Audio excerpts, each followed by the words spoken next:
लिए, उनको न्याय दिलाने के लिए, वो जस्टिस कराने के लिए FIR लिखाने गए। तो देख लीजिए ये मनुवादी लोग और जो पीडी शर्मा, ये यहाँ का जो अपने आप को सांसद बोलता है, वो इतनी घटियन अपनी हरकत करके इन भाइयों पे केस लगाया। तो मैं कहना चाहता हूँ ये अब समाज, ये पूरी तरह से अब ये समाज कि जिस प्रकार से जो SP साहब जो अपने आप को अशोक लगाए हुए हैं, लेकिन अशोक का मतलब नहीं समझते वो, क्योंकि जब ये समझ लीजिए अशोक के राज में, अशोक की विचार में समता का अधिकार था, लेकिन तुम जिस प्रकार से जो पीडी शर्मा कहेगा, वो नरोत्तम मिश्रा कहेगा, गोपाल भार्गव कहेगा, और तुम्हारे ऊपर वो अमित शाह बोलेगा, वो काम को पिछड़े वर्ग के लोगों पे झूठा केस लगाओगे, ये तुम्हारे लिए ये नैतिकता नहीं है। क्योंकि यदि तुम लोगों को जाति का काम करना है तो अपने यहाँ से आपकी आवश्यकता नहीं है छतरपुर के अंदर। और मैं कहना चाहता हूँ ये मत सोचे यदि उनके लोग बैठे हुए हैं, ईडी और कुछ जितने भी लोग बैठे हुए LIB के लोग, तो सुन लें, अपने SP को बता दें कि OBC महासभा कोई छोटे मोटे लोगों की नहीं है, ये सारा पिछड़े दलित और वंचितों का एक संगठन है। इसके लिए हम लोग कहना चाहते हैं, और जैसे चाहे हम उसके लिए सब तरह तैयार हैं, क्योंकि हम लोग खुद वकील हैं। और जैसे तुम्हारे पास कानून की किताब है तो हमारे पास भी कानून की किताब है, क्योंकि हमारे साथ चाहे वैभव सिंह लोधी हो, चाहे विजय कुमार हो, पुष्पराज सिंह जी हो, अरविंद दांगी हो, राकेश लोधी हो, चाहे हमारे बिरजेंद्र भाई हो, प्रदीप चौरसिया हो, ये लोगों ने तो कफन बांध लिया है इस वर्ग के लिए। अब ये समझ लीजिए, अब ये कफन बांध लिया है, अब तुम्हारी विदाई करने का समय 2023 में यहाँ से खजुराहो से विदा करके, जहाँ से तुम हमारे चंबल में तुमको हमने बोना बना के रखा था, उसी प्रकार से हम लोग यहाँ से भगाने का काम चंबल में वही बोना बना के रखेंगे इस बात के लिए।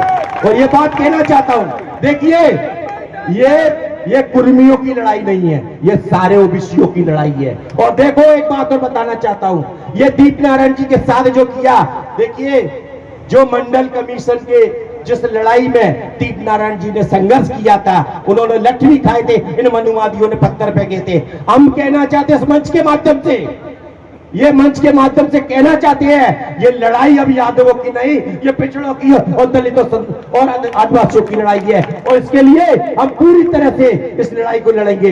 ये प्रीतम भाई के साथ जो दुर्व्यवहार किया, ये राधेलाल बघेल जी के साथ दुर्व्यवहार किया, देखिए ये ना सोचे, अरे तुम्हारी पार्टी में जब ये लोग थे तब तुम ना भीड़ लाते थे पैसों से, लेकिन मेरे भाई ये प्रीतम लोधी है, ये हमारे राधेलाल बघेल जी है, ये जितने भी हमारे जगदीश दादा है, ये लोग कोई पैसे नहीं, दिल के राजा है। ये दिल से लोग इनको प्यार करते हैं, तभी इतने लोग बैठे हुए हैं। और मैं कहना चाहता हूँ, देखिए ये सुखलाल कुशवाहा जी, जो सुखलाल कुशवाहा जी का दर्शनताज होते, सबसे ज्यादा खुशी वही होते, क्योंकि उन्होंने इस देश, इस मध्य प्रदेश की जो तकदीर को, जो पिछड़ों के समय एक फेस दे के दिया था, उनका धन्यवाद हमें इस मंच से करना चाहिए।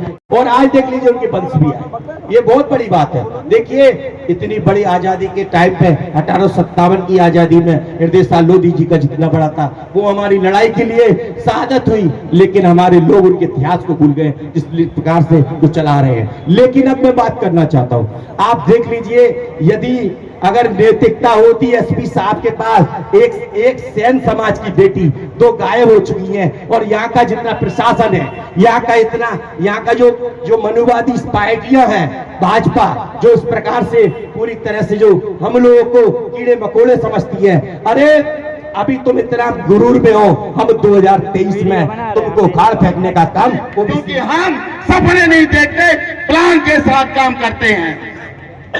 तो प्लान बता देता हूं, मैं खुलासा नहीं करना चाहता था, OBC महासभा की टीम खुलासा नहीं करना चाहती। इस प्रदेश के अंदर 113 सीटें ऐसी विधानसभा की है जिस पर अकेला केवल OBC समाज 66% है, और उस 66% में अगर आधा भी एकत्रित हो गया तो 113 सीटों पर तुम्हारा खाता नहीं खुलेगा।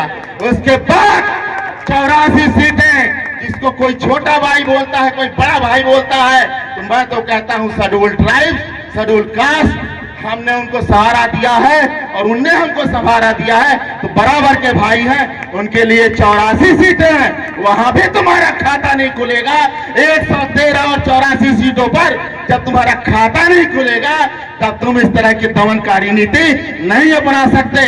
इस बात को ध्यान देने की आवश्यकता है। मैं इस बात का ऐलान इसलिए कह रहा हूं कि यहाँ ये मत सोच लेना कि कुछ हजार लोग आए, क्योंकि ये समाज अधिकतर 90% समाज किसान समाज है और किसान समाज के सर पर अभी खेती है और सबसे ज्यादा रिस्क लेने वाली कौन किसान है, अपनी खेती पर व्यस्त है। कुछ लोग अन्य कार्यक्रम पे व्यस्त है, लेकिन याद रखना यहाँ पर ऐसे वंशज के पुत्र बैठे हैं जिन्होंने भारत में ही नहीं यहाँ से लेके अफगानिस्तान तक शासन किया है। तो हमको शासन करना मत बताएं और क्रांति करना मत बताएं। यहाँ आसपास के आप जिलों में ही चले जाएं तो बड़े बड़े क्रांतिकारी पैदा हुए जिनके सामने औरंगजेब और बाबर और जहां से तक की आपके जो ब्रिटिश हुकूमत आई वो भी राज नहीं कर पाया। इस बात को समझने की आवश्यकता है। अभी हमारे साथी बोल रहे थे कि इसकी सत्ता जाएगी, उसकी सत्ता जाएगी। अभी हमारे परमादानी दादा बोल रहे थे,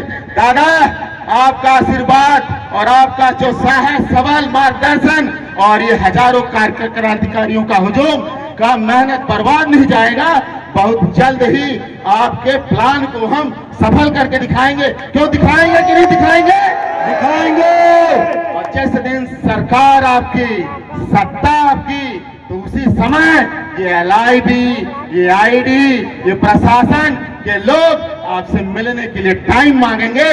तब हम कहेंगे, बताएंगे कि शासन चलाना क्या होता है और प्रशासन चलाना क्या होता है। इस बात को समझने की आवश्यकता है। बहुत ज्यादा डरने और घबराने की आवश्यकता नहीं है। हम उस समाज के लोग हैं जो 13 दिन में धरती का सीना चीर करके लाखों करोड़ हेक्टेयर की जमीन को उपजा देते हैं और इस सीजन में 13 दिन में इस धरती का सीना चीर कर पूरे देश को अन्न खिलाते हैं। तो हम कमजोर वर्ग से नहीं आते हैं, इस बात को समझने की आता है। आपको क्या लगता है ये जो हमारे पत्रकार बंधु हैं, इन्होंने जिन पीड़ितों की आवाज उठाई, आप इन पर FIR कर दोगे तो क्या अपनी हमारी बात को दिखाना बंद कर देंगे? आप चौथे स्तंभ पर FIR कर रहे हो तो आप कहां पर, किस पे भरोसा कर सकते हो? आपके साथ FIR हुई कि नहीं हुई भाइयों? बहुत सारे प्रेस मीडिया के साथी थे हमारे, कह रहे थे कि हमारे ऊपर भी FIR हुई। अरे जब आप चौथे स्तंभ के ऊपर FIR कर रहे हो, FIR, तो आप बताना चाहते हो कि आप दमन के चरम सीमा पर हो। तो याद रखना, रात के बाद सुबह होती है और सुबह इस शोषित पीड़ित वंचित समाज की बहुत जल्द आने वाली है। तुम तो अपनी तैयारी रखना कि उसकी सत्ता किसी की सगी नहीं होती। आज आप हो, कल कोई और होगा और 1 साल बाद जब इस प्रदेश में परिवर्तन होगा तो तुम ध्यान रखना, PHQ के भी एक क्वार्टर रहते हैं, वहां जाने की भी तैयारी कर लेना। समझ रहे हैं कि नहीं समझ रहे? PHQ में ट्रेनिंग देने की भी तैयारी कर लेना, कैसे ट्रेनिंग दी जाती है, क्योंकि कभी कभी IG SP को भी PHQ की तैयारी देनी पड़ती है, उसको प्रशिक्षणकर्ता बनाया जाता है। इसलिए अशोक का चक्र लगा के जिसने यहाँ से लेकर अफगानिस्तान तक राज किया है, उस अशोक के चक्र को और उस स्तंभ को ध्यान रखना, निष्पक्षपूर्ण कार्रवाई करना। साथियों, कह रहे थे कि हमारा समाज चंद पैसों रुपयों में बिक जाता है। मैं कहता हूं धरती पर कोई माई का लाल नहीं है जो हमारे वोट को खरीद सके। कहते हैं हम 1000 रुपए में वोट खरीद लेंगे।